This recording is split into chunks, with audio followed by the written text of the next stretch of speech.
ان کو ایران کا جوہری پروگرام، ایران کے ہتھیار کیوں خطے کے لیے خطرہ محسوس ہونے لگے ہیں، اس کی وجہ آپ کو آج معلوم ہوگی، کیونکہ آج یہ خبر سرخیوں میں ہے۔ انٹرنیشنل میڈیا ہو، نیشنل میڈیا ہو، سوشل میڈیا ہو، ایک ہی خبر آپ کو ملے گی کہ حوثی مجاہدین نے سینٹرل اسرائیل پر ایک میزائل داغا، اور وہ اسرائیل کے اوپر جو میزائل داغا گیا حوثی مجاہدین کی جانب سے، وہ کوئی عام دام میزائل نہیں تھا، بلکہ وہ ہائپرسونک میزائل تھا۔ اور یہ جو آپ کو علاقہ نظر آ رہا ہے سینٹرل اسرائیل کا، یہاں پر جا کر ایک ملٹری سائٹ کو سکسیسفلی اس میزائل نے ہٹ کیا، اور 2000 کلومیٹر سے بھی زیادہ اس میزائل نے ٹریول کیا۔ چلیں 2000 کلومیٹر سے زیادہ ٹریول کرنا تو بڑی بات نہیں ہے، لیکن بڑی بات یہ ہے کہ امریکہ اور صہیونیوں کی تیاریوں، ان کے ریڈارز اور ان کے ایئر ڈیفنس سسٹمز کو چکمہ دیتے ہوئے یہ جو میزائل ہے یہ سینٹرل اسرائیل تک پہنچا، اور افراتفری مچ گئی اسرائیل کے اندر اس میزائل حملے کو لے کر۔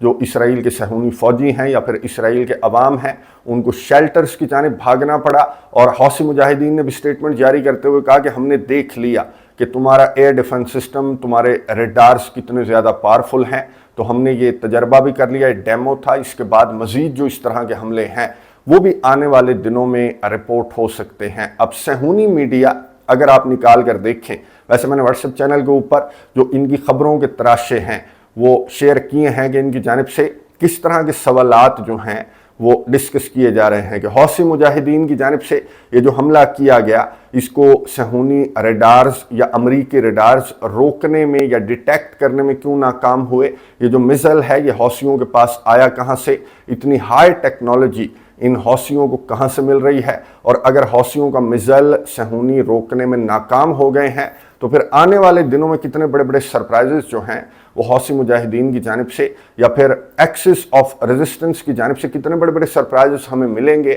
تو اس کے لیے ہم کس حد تک تیار ہیں۔ اس طرح کے جو سوالات ہیں وہ صہیونی آفیشلز بھی آپس میں ڈسکس کر رہے ہیں، اور صہیونی میڈیا کے اوپر بھی اسی طرح کی خبریں لائن میں آپ کو نظر آئیں گی۔ حوثی مجاہدین کے میزائل حملے کے بعد یہ بالکل سٹپٹا چکے ہیں، اور ان کی جانب سے حرکتیں کیا کی جا رہی ہیں میں آپ کو بتا دوں۔ اب گزشتہ روز میں نے آپ کو بتایا تھا کہ حزب اللہ کی جانب سے 40-50 راکٹس جو ہیں وہ فائر کیے گئے تھے، اور یہ کل کی بات نہیں ہے بلکہ ڈیلی بیسس پر حزب اللہ کی جانب سے جو ناردرن اسرائیل ہے وہاں پر اسی طرح کی صورتحال ہے۔ ناردرن اسرائیل رہنے کے قابل نہیں رہا، یہاں پر جو عوام ہے ان کو یہاں سے ایویکویٹ کیا جا چکا ہے، اور حزب اللہ کے حملوں کو روکنے میں یہ صہیونی مکمل طور پر ناکام ہو چکے ہیں۔ تو آج یہ خبر سامنے آئی کہ انہوں نے لیفلٹس پھینک دیے، جو صدرن لبنان ہے، صدرن لبنان کی سائٹ پر انہوں نے لیفلٹس پھینک کر یہ انہوں نے ہدایات جاری کی صدرن لبنان کے اندر رہنے والے شہریوں کے لیے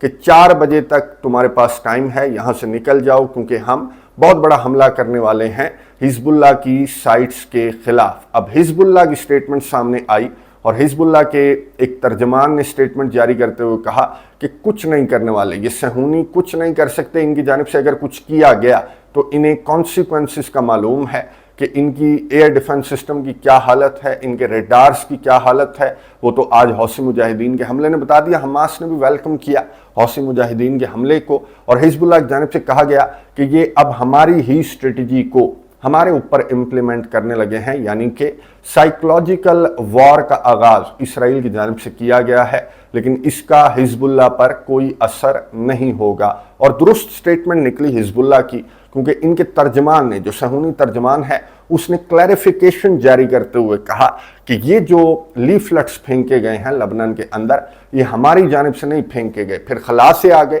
انہوں نے کہا کہ ہمارے ایک کمانڈر نے یہ جو ہے انڈیویجولی یہ جو لیفلٹس ہیں یہ لبنان کے اندر پھینک دیے ہیں، اور ہمارا ان لیفلٹس سے کوئی تعلق نہیں ہے۔ اب ایک چیز تو واضح ہو گئی کہ ان کی جو آرمی ہے وہ بھی ڈیوائیڈڈ ہے اس جنگ کی اسٹریٹجی کو لے کر۔ ایک تو اسرائیل کی کابینہ تو ڈیوائیڈڈ ہے سو ہے، ان کی آرمی بھی ڈیوائیڈڈ ہے کہ ایک جو کمانڈر ہے وہ اٹھ کر لیفلٹس چھپوا کر پھینک دیتا ہے لبنان کے اندر، اور یہ اتنا بڑا اقدام ہے کہ لبنان یا حزب اللہ اسرائیل کے خلاف جنگ بھی چھیڑ سکتا ہے۔ تو اس اقدام کو اب انویسٹیگیٹ کیا جا رہا ہے ان صہیونیوں کی جانب سے، اور یہ کہا گیا کہ لیفلٹس جو ہیں وہ ایک انڈیویجول فیصلہ تھا ایک کمانڈر کا، جس کو ہم انویسٹیگیٹ کر رہے ہیں۔ اندر خانے تو یہ صہیونی بالکل سٹپٹا چکے ہیں، گھبرا چکے ہیں جو مجاہدین ہیں چاہے حماس کے مجاہدین ہوں. آج حماس کے ترجمان نے ایک انٹرویو دیا اور یہ کہا کہ مزید جو مجاہدین ہیں وہ حماس کو جوائن بھی کر رہے ہیں